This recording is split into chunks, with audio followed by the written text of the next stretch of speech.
Hello and welcome to Foreign Policy Focus. This is episode 36 and I am your show's host Kyle. Today I am going to cover the North Korea story first of all, and then I will try to get into some other news stories at the end. I'm just doing kind of a what you need to know about North Korea to understand the issue, the conflict, and when you're watching the mainstream media news, you'll know, if they're lying, if they're telling the truth, if it sounds right or reasonable. And you won't have to listen to their false narrative that they're going to try to feed you. And so hopefully this will help you to kind of understand the news stories and what's going on there. And then I just have a few other stories I want to touch on. So to start with North Korea, just look at the history going back to the Korean War. The North did start the Korean War. I don't know if there's any disputing that really. It seems to me that that's a pretty consensus view. And then as a kind of a hostility of the Cold War, the U.S. decided to fight for the South and the Russians to fight for the North, and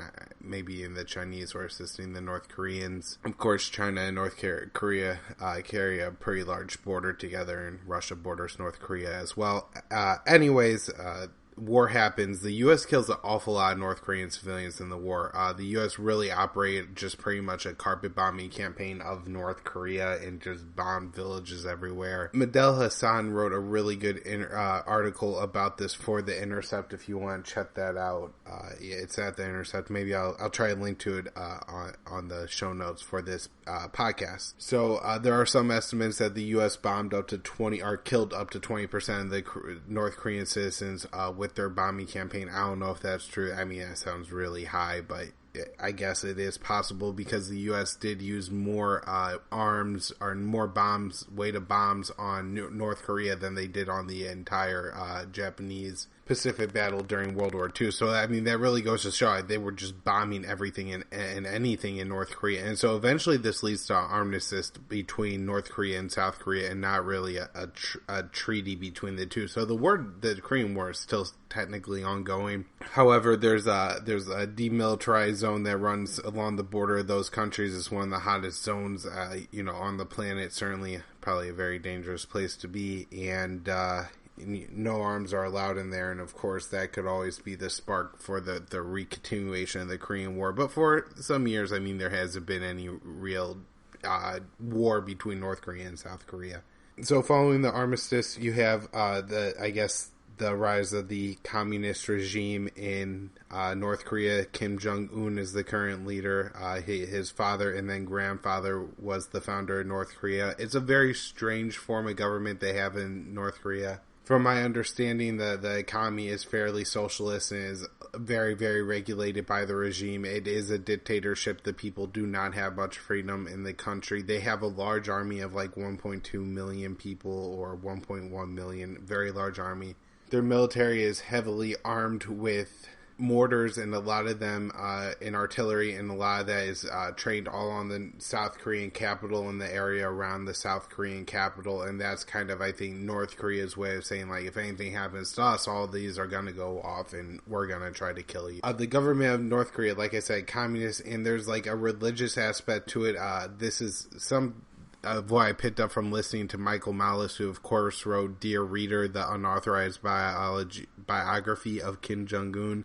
I've seen a lot of interviews of his and a lot of him talking about the North Korean situation. Actually, he's been on Fox, Kennedy, and even other programs a lot recently, I guess, because he is kind of seen as an expert on North Korea. And I believe he spent some time in like communist Russia, and so he has a lot of experience living in these kind of environments. And so the people are very enslaved to the government. The government has, like I said, total power. Kim Jong-un, the current leader, seems to have carried out some assassinations and executions of some either family members or very close and high-ranking members of the North Korean government. So obviously there is some instability to the state. There's a lot of starvation and a lot of death in North Korea. I think they have large maybe not concentration camps, internment camps may be a better way to phrase it. They're hard labor camps, something like Soviet style prisons in the country that house an awful lot of people.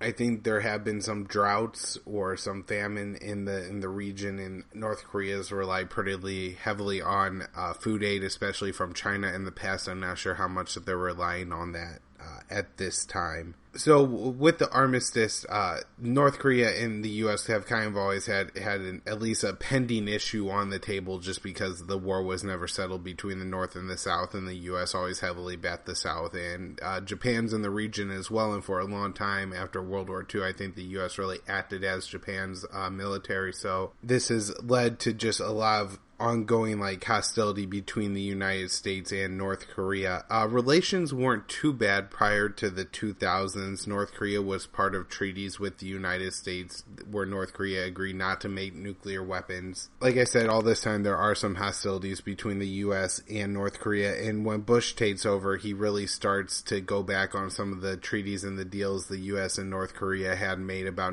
North Korea's nuclear weapons programs. And so eventually North Korea kind of gets tired of the Bush administration demonizing them. If you'll remember, North Korea was on the U.S. axis of evil under Bush, along with Iran, Iraq, and maybe Hezbollah were the four that were on the list. The North Korean leadership obviously, I think, felt wronged and felt like that if the United States was going to continue to push them around, then they were going to act out in one of the only ways that, the state really could, and that was to threaten to make nuclear weapons. At the time, you had Gaddafi and Saddam Hussein both saying that they didn't have nuclear weapons and proved to the United States that they gave up their nuclear weapons policy. Of course, since that time, the United States has orchestrated the death of both of those leaders. So hostilities under Bush increased, and North Korea starts to research how to make a nuclear weapon, either right before or right after, towards the end of the Bush administration. We actually have Bush sending some diplomats to North Korea to try to work out a deal. Part of that deal was the U.S. taking North Korea off the axis of evil, which the ambassador, or the representative of the U.S. government who went to North Korea to work out the deal, said, yeah, we agree to that. Of course, the Bush administration once again reiterated that North Korea was on the axis of evil, and that was really a sticking point for why that deal failed. But that was around the time that North Korea conducted their first nuclear weapons test. Of course, through all this time, the United States conducts huge war games with South Korea every year. I'm not sure if this is just a recent trend or if this has always been the case, but they typically occur a few months into the year in the first quarter of the year. I think they're wrapping up or over with now. They started mid-February this year, where they have just a month-long Army games where they simulate the invasion of North Korea and South Korea, and the Navy participates, the Air Force participates. In fact, this year, Japan even jumped in. And so all these things are going on, continue to go on, and it's just, constant aggravation. The two sides are aggravating each other over all these years. Under Obama, nothing much happens. Every year around the war games, North Korea starts to say, I'm going to attack the United States, and conducts missile tests and conducts nuclear tests, and there's always a big hurrah from the North Korean state, because I guess it seems to me like it's not too far of an illogical thing for the North Korean state to really feel threatened by the simulation of the invasion of their country every year by the United States and South Korea. And it's right on their border, so the U.S. is basically saying, we could do this, here's how, and oh yeah, if we did it, a couple 100 miles north, this would be the takeover of your country. And it's that close, it really causes a problem between the two countries, and for North Korea in particular. And this happens every year, and whenever the war games happen, of course the U.S. hawks are like, oh my god, John McCain, oh my god, our president's so weak because he won't do anything about Kim Jong-il or Kim Jong-un saying, I'm gonna nuke America for the war games, even though obviously they have absolutely no capability to do this. And so we really see no progress on the North Korea issue throughout the Obama administration. I think Obama was kind of hoping the Chinese would do something about North Korea, and it just never really developed. And so then we get the inauguration of Trump in January of 2017, just a few months ago, 4 months ago now, 3.5, I guess. And I don't think, at least leading up to the election, during the campaign, just Trump's position really up until the middle of March-ish, it didn't seem at all that aggressive towards Kim Jong-un in North Korea. I think Trump maybe has some sympathy for strongmen. I think at one point he kind of mentioned that the Kim must be kind of savvy because he didn't get overthrown. So just, those are interesting comments, but that's kind of Trump's position beforehand. Of course, as I've said on the podcast before, one of the problems with Trump is he has no real principles on foreign policy and isn't even an American firster, which wouldn't be good, but at least then he wouldn't be, going and meddling in all of these countries that he's been doing since he became president. And this was one of the problems with North Korea is nobody really knew what he thought or wanted to do. So things with the U.S. and North Korea get kicked off when we had the assassination of Kim Jong-un's, I believe, stepbrother or half-brother. It was apparently with a nerve agent, and I think it maybe happened in Malaysia or somewhere in kind of that Asia-Pacific region. Either a few days or a few weeks after this assassination, there was supposed to be a meeting between the Trump administration and the North Korean and a delegation from North Korea, and I think that this was kind of supposed to be like the get to know you, we're going to get off on the right foot meeting. Of course, what happens is that because of the assassination, apparently the U.S. administration decides to cancel the meeting. Now, this is partly why personnel is so important, because I don't know, I really would doubt that if Trump made the decision to cancel this meeting because of the nerve agent, I think maybe somebody ran it by him, but he either didn't care or didn't think too much of it or just was like, oh, whatever you say, I trust it. But because he didn't have a firm principle that talking to countries is always better and we're not going to, get all out of sorts over some guy who's the stepbrother of the North Korean leader getting killed in some other country. I mean, if you're an American, like, how does that affect you, really? I mean, it may be a bad thing that Kim Jong-un did this, and he's certainly a tyrant and a dictator, and the way he treats his own people is awful, and you could certainly advocate that, he shouldn't be the leader of North Korea, but at the end of the day, if you're doing that by starving the North Korean people, you're really not accomplishing your goals. And so Trump, of course, like I said, has absolutely no principles on foreign policy, doesn't know what he believes, and so he gets, I guess, probably duped into agreeing to cancel this meeting, which just gets everything started off on the wrong foot. I mean, it's really a shame that Kim Jong-un couldn't have waited a couple weeks to kill his half-brother or stepbrother, because then, who knows, maybe the meeting could happen, things get started off on the right foot, and then Trump shoves off the assassination. But that isn't how history played itself out this time, and it's really unfortunate because now we're really in a dangerous situation where a country that has at least a couple nuclear bombs probably is having a lot of tensions with the world's biggest government. So after this meeting gets canceled, we have Nikki Haley and Rex Tillerson coming out and kind of just getting things even more off on the wrong foot, saying that we're not going to deal with the North Korean government, and that, we don't like the North Korean state, and all these kinds of things. And look, they could say they don't like the North Korean state. I guess they probably shouldn't do that as a speaking voice for the American people. But whenever you're advocating for more sanctions against North Korea and you're refusing to talk to their delegation to try and make peace, well, then you're not doing your job as a ambassador or secretary of state, but you're also putting the American people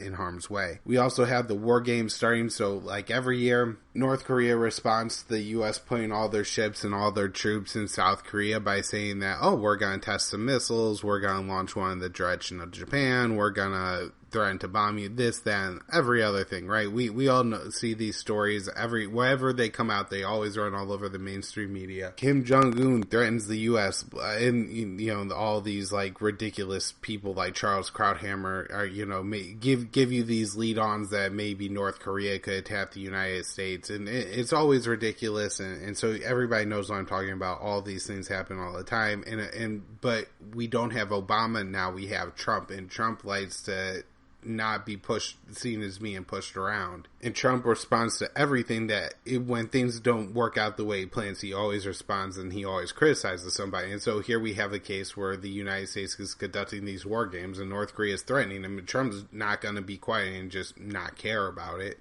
And I think the Hawks and his administration have certainly encouraged his hostility and hawkishness towards North Korea. And so it's left us with the point where at every North Korean threat or test has been responded to by the U.S. doing some escalation, whether it was moving a new aircraft carrier into the waters outside of North Korea or moving a nuclear sub outside the waters of North Korea or flying B-2 bombers over the demilitarized zone. Everything that's happened has just been two almost childlike people with Trump and Kim Jong-un keep threatening. None of them could say, okay, I'm going to be an adult about this. Obviously, you're upset for this reason and I'm upset for this reason, but I'm going to stop, escalating towards war with you because at the end of the day, that's bad for us and our countries.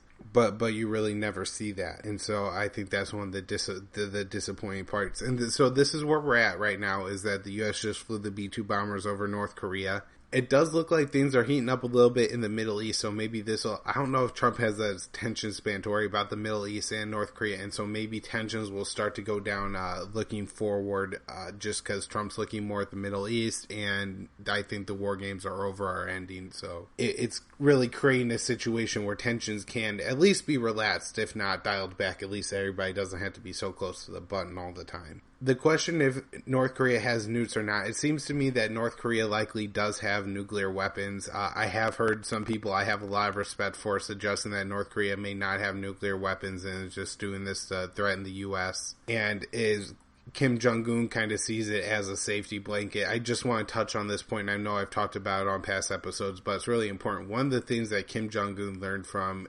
Gaddafi and Saddam Hussein giving up their nuclear weapons programs is that if you don't have a nuclear weapons program, the U.S. is going to topple the dictator. And so if you look at the difference between Iraq, Libya, and Iran has a civilian nuclear weapons program, and so the U.S. government doesn't want to mess with them because they have a nuclear program. Libya and Iraq didn't have that, and both leaders, Gaddafi and Saddam Hussein, did show the United States that, hey, look at all of our documents. We do not have nuclear weapons. We do not have weapons of mass destruction. Please leave us alone. And the U.S. decided to overthrow those dictators, and I think that's something that Kim Jong-un understands, that the nuclear weapons program is a safety blanket for North Korea. And so I guess there is that potential that North Korea doesn't have nuclear weapons. I don't think they have any nuclear weapons they could put on missiles. And this is very important because that means that North Korea can't hit the U.S. with missiles. And I would assume that they probably have enough of a missile to hit maybe South Korea or Japan with a nuclear weapon. But I think that's probably even unlikely. The U.S. has put a bunch of missile defense systems in the region. There's some in Taiwan. There's some in South Korea. I think there's some in Japan as well. Those things don't work as well as everybody thinks they do, so I would hope that the people in these countries understand, to be skeptical that these are actually going to protect you.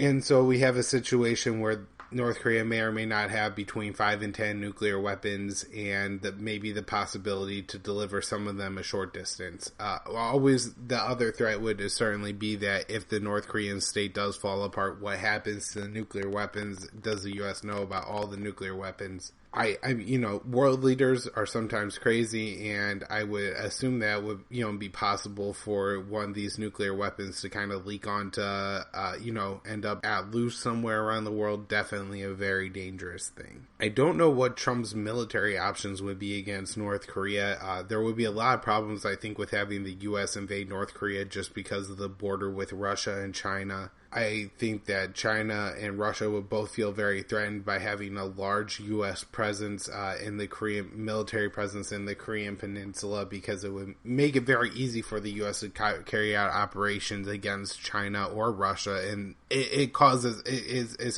just a huge dramatic shift in with how big all these militaries are. It could cause a lot of problems very quickly just by misunderstandings to have everybody's army so close together. It may also ally China and Russia and push them closer together just because this would be a pretty big common enemy right on the Korean Peninsula. Also, I think that China and Russia both enjoy having a buffer on the Korean Peninsula with North Korea between the kind of more Western aligned countries like South Korea, Taiwan, and Japan, and North Korea is kind of that buffer out there, so that's, I think, critical and important for China and Russia to just keep, I'm just trying to point out all the potential international problems, geopolitical problems that could happen if the United States would try to invade North Korea. Obviously, there's always a possibility that some U.S. troops die, nuclear weapons, artillery. This is going to get ugly. Overall, I think this is probably a key moment for the Trump administration to at least divert its attention to a different area of the world and allow tensions to cool for just a little bit. Trump did say something kind of positive about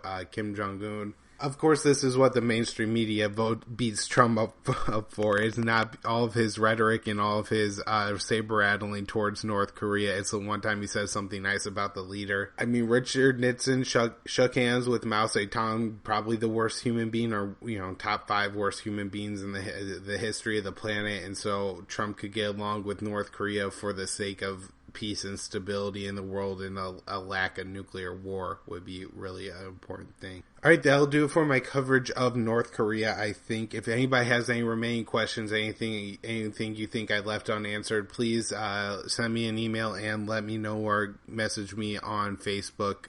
You can always join the Facebook group Foreign Policy Focus.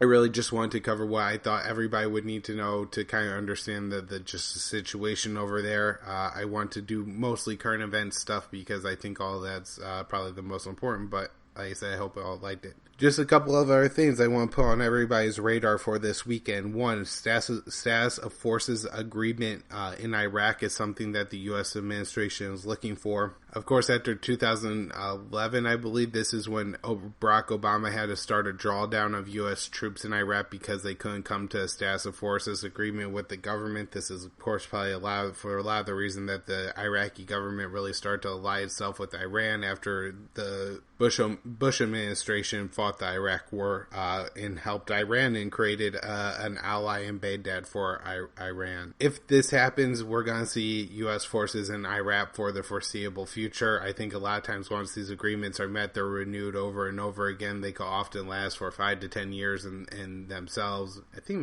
there may be a 7-year limit, but I'm not sure on that. The importance of the status of forces agreement is saying that the U.S. soldiers can't be tried in Iraqi courts. And so, like, if a U.S. soldier does something, like if a U.S. soldier rapes an Iraqi woman or something like that, that U.S. soldier wouldn't be tried in an Iraqi court. They would be tried in a U.S. court. I think part of the reason that somebody who's for status of forces agreements would say that it's important because the cultural laws are different, and yeah, that makes sense that, Iraqi people have laws against things that the United States doesn't have laws against. At the end of the day, it creates a situation where the U.S. troops aren't accountable pretty much to anyone in Iraq, at least for civilian crimes they commit, and of course they commit war crimes as well. There's already maybe 7,000 U.S. troops in Iraq at this point, with all the troops that Obama and Trump have added to Iraq for the Mosul fight. I just want to mention that a FOIA request revealed that there was a U.S. base in Libya. It's in southern Libya, and the U.S. has kind of denied that they had any bases in Africa other than the one in Djibouti, so this is important. It just shows the U.S. expansion really into Africa from the Middle East, and of course there's a possible tension with Russia and Libya because Russia has shown some interest there as well. A U.S. Special Operations Forces member died in Somalia. This happened yesterday, so May 4th, 2017. Today's May 5th. I'm not sure what happened yet. I'm sure we'll get more reporting out this weekend, but I'm guessing that a lot of the reporting is going to be very biased and kind of just say that Somali terrorist or jihadist or some other name went and killed a U.S. soldier. I'm sure they will largely leave out the fact that this happened in Somalia and that was the U.S. forces in Somalia, and so I could see a situation where something very unfortunate happens where instead of reacting to this by just saying, okay, well, Somalis don't want us there, so we're not going to die for it, we're going to come home, the U.S. will put even more troops in Somalia, and then we could see more troops that's coming out of Somalia instead of less. And of course, the country's never going to be any safer. The last thing I want to mention is just Yemen. Everybody keep this on your radar. It's like I always say, it's really hidden from the news, but it's looking like a humanitarian catastrophe is coming our way there. I read a story in Reuters just about how there's 14 million people in Yemen without access to any health care. There's a cholera outbreak. People are starving to death. Children are starving to death. Little girls, 7-year-old girls are starving to death every day in Yemen. And this could really be stopped if the U.S. just stop supporting Saudi Arabia's war in Yemen, and if they have any courage, put any international pressure on Saudi Arabia to lift the blockade as well, and then Yemen, the people of Yemen could eat, and that would definitely be a good thing. All right, everyone, like I said before, I hope you liked the North Korea episode. If you like my show, please subscribe on iTunes and give me a 5-star rating and review. Also share the show, Facebook, Twitter, wherever. If you're listening to the show on the show's webpage, foreignpolicyfocus.libsin.com, then the share buttons are right there, so click that for me. It'll definitely help the show to grow. If you like what I'm doing, you could check out my news roundups I put out every day on libertarianinstitute.org or at my website, kylesfilesblog.com. I'm on Twitter at KYAAALE, and I have a Facebook group, Foreign Policy Focus. Thanks, everyone.